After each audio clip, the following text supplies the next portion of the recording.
Oh my God. You guys come in, sit down, and shut the door.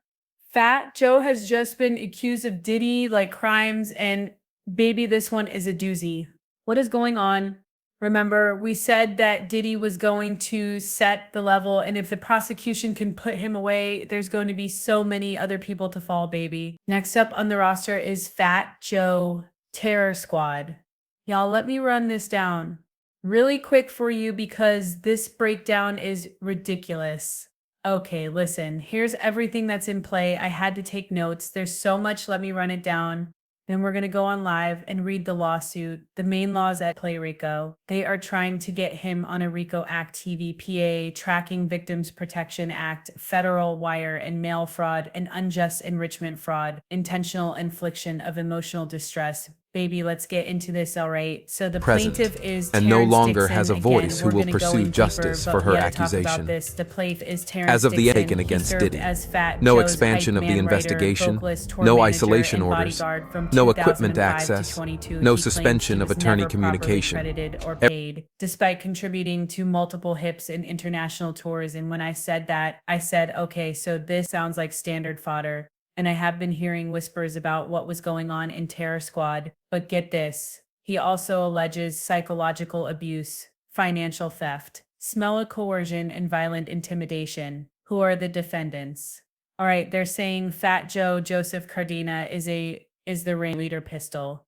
Pete T. Torres is the muscle and enforcer, Richard Player. Richard Jose is a business manager and internal enforcer, and there's Erica Moriera is a fake lawyer who set up shut up the shell companies for laundering money. Oh my God, and get this, and Sneaker Addict Touring LLC and Slate Incorporated, the corporate front for fraud. They also got Rock Nation in here, but they're saying Rock Nation just benefited from the touring and whatnot.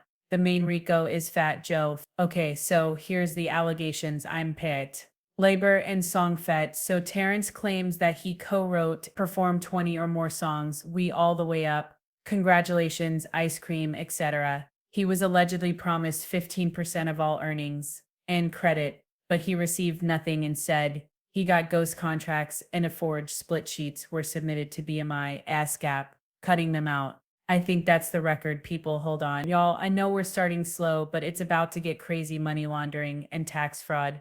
Fat Joe allegedly collected hundreds and thousands in cash and didn't report it. He used fake W-2s to inflate um Taryn's income on IRS records to hide wage theft. The sneaker store UPNYC operated as a front, with employees flaunting luxury despite low official salaries, and defendants filed for fraudulent PPP loans using Sneaker Addict. Touring. There's also tour exploitation and financial control. They said he was booked for over 200 shows, but only paid $250 for per show, while the contract showed that they paid him $3,000. His per diem of $100 a day was routinely stolen. He slept in lobbies while others flew first class, and Fat Joe allegedly took $30K Live Nation check meant for Terrence and used it to pay his own taxes. But y'all, let's get into this. The smell of coercion and control. This is a detailed unpacking. Now, there is a section of the lawsuit that alleges that Fat Joe used SMMX as a method of psychological domination, humiliation, and subjugation. These weren't isolated incidents. He's claiming, and they were rooted in consensual groupie culture, that this was an alleged systematic pattern of sexual coercion used to break and control Terrence. Here's how it unfolded. Okay, now this is alleged based on his complaint, but let's get into this. Okay, he said he wasn't just performing music. He was allegedly forced to perform smectally, not for his own gratification, but to maintain access to income, travel, shelter, and safety. Fat Joe allegedly made it clear that compliance equals survival. You refuse and your flight home gets canceled. You refuse and you sleep in the lobby. You refuse and you lose your spot. Okay, so there was performance-based humiliation in one specific incident in Miami. After a show, Fat Joe allegedly brought a woman to his hotel suite. He ordered Terrence to sleep with her in front of a group, with the bathroom door open, shouting, "Get your D hard, Terrence," or they're calling him T. Members of the crew, including Pistol Pete and JB, reportedly watched and laughed. One joked, "Yo, Joe, I'm not about to stand here and watch this ninjas D. Terrence allegedly did not want to participate, but he felt he had no choice. The Also there was surveillance and direction. These performances were sometimes filmed, sometimes directed. The environment was described as under surveillance. There were security cameras, Present, management staff. and no They longer even has a said voice who Roc will pursue Nation's justice for extended her team were accusation. allegedly aware Joe was said As to of the have Aiken against orchestrated Diddy, who Tia no would expansion sleep of the with, watched, and investigation, sometimes no gave isolation instructions. orders, no Is this equipment not access, sounding like Diddy no and suspension of Cassie, attorney and use the communication. presence of others to enforce psychological shame?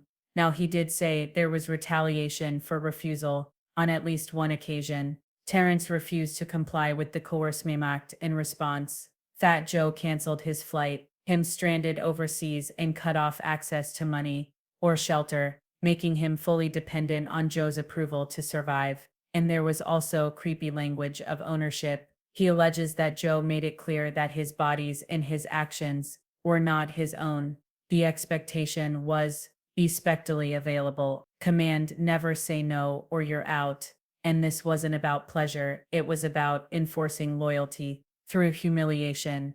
Now listen, these actions are framed in the lawsuit as textbook smex, trafficking under coercion, especially the forced performance under threat, inability to leave due to financial and physical control repetition over time. He claimed over 4,000 acts. He was forced to perform in occurrence across state lines. Intentional, you guys. He also claimed about lining him up. They said that when he started to complain, Fat Joe attempted a violence or a hint. Now let's talk about retaliation attempt after he began asserting his rights publicly. Now there's supposedly an audio recording of the setup. The lawsuit includes a recorded call between Pistol Pete, Fat Joe's enforcer, and a man named Percy, a mutual contact of both Pete and Terrence. Here was the plan. Pete allegedly asked Percy to get in touch with TA and Terrence and convince him of the meetup so the Enterprise could deal with him, interpreted as a violent ambush. These are the key quotes from the audio. Yo, he can't come around. The Hood. He needs to be dealt with accordingly. Hood is going to bring him to me. Like they always done, Ninja's going to bring it right to where you at. He implies that TA violated Joe by speaking out, and retaliation was expected, and when Percy refused to help line TA up, Pete replied, don't ever tell me, bring a ninja. I'm not, never doing that. Of course lining up.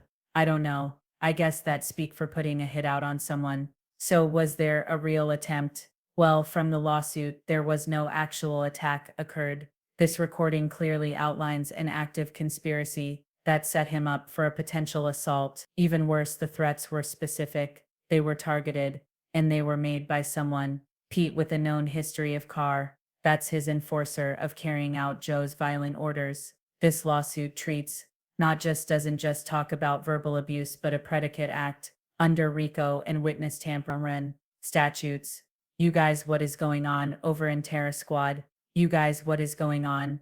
Again, there was psychological coercion that they cited. Fat Joe's mantra is nobody leaves Terror Squad in one piece. Reference past violence, like the slashing of Cuban Link, as a warning, and TA was threatened with being stranded overseas, losing work, and being publicly shamed. Y'all, what the Enterprise culture code, words and enforcers. The crew used coded terms like ketchup.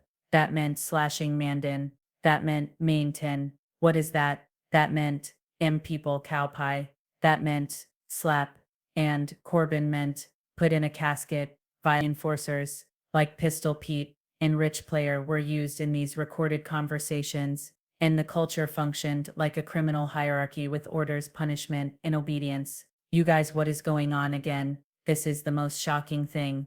TA claims he was forced in over 4,000 sexual orchestrated and watched by Fat Joe. What? Okay, these are all alleged. We don't know if it happened. I assume if they're making a lawsuit, they have proof, but what is going on? Kanye allegedly likes the watch. Diddy likes the watch. and now they put in Fat Joe's name on the list. Present, and Refusal no led longer to has a voice who retaliation, will pursue like stranding justice him for in her Germany or accusation. Spain without tickets or As of the lodging. taken And against these Diddy, acts were put no on a expansion of the humiliation ritual investigation, cultural no for isolation culture, for orders, control, no and equipment access, subjugation. no There was suspension also of attorney exhibitionism and communication. surveillance in one incident. Oh my God, yeah, he used it as a tool of discipline and power. Also, he was scrubbed from linear notes. I guess that's music credits, ASCAP credits, and music metadata deprived of future licensing sync and publishing revenue, an estimated over 600,000 in royalties in fake contracts were backdated to make it seem like Joe was the sole creator again after he spoke out Pistol Pete and Rich allegedly plotted an ambush to mutual. A flame named Percy refused to line him up and recorded a phone call with the threats. And again, the quotes include, "He violated Joe. He needs to be dealt with." Now here's the last thing that I do want to say is very, very Diddy-ike, and we need to talk about this. The lawsuit alleges Fat Joe had sexual relations with 3 underage women. We're going to refer to them as minions. One minion was a 16-year-old in New York City, received cash and favors in exchange for sloppy minion. 2 15-year-old overseas allegedly flown to Miami and given BBL, a 15-year-old, and minion 3 met at 15, allegedly housed by Joe and mentioned in lyrics. "She's my mama." The song "She's My Mama" allegedly describes grooming of a 6-year-old, pressuring her to oral smacks and trafficking language, holding rugs, flying her around, and pimping her. TA claims lyrics match the Minion 3's real experience and say the girl actually confirms it. They said Fat Joe allegedly covered up statutory rape by producer Dret of Cool, and Dre reportedly confessed to having smex with a 15-year-old singer K. Rose, and Joe allegedly used burner phones to silence family in K's Rowe career disappeared. Y'all, these are some serious allegations. We're gonna go live later on today to read through the whole lawsuit. But at the end of the day, maybe that's why everybody's being so quiet and people are really, really nervous because it wasn't just Diddy out there acting a fool. Anyway, you guys let me know what you think in the contact. Let me know what you think. We're gonna go live later and talk about it. But yeah, this is a Tyrone Blackburn special. This lawsuit is over. This lawsuit is packed wall to wall with stuff, and all I gotta say, why didn't Joe settle this? We saw what happened with Diddy when he let lawsuits just go and who got involved. Why is that? Why didn't he settle? Why in this climate would you want that out? I hope to God none of this is true, but they say they got receipts. They got audio recordings, and they even some of those little girls actually on record admitting, yeah, it's true. Y'all let me know what you think in the comments. I'll talk to y'all later.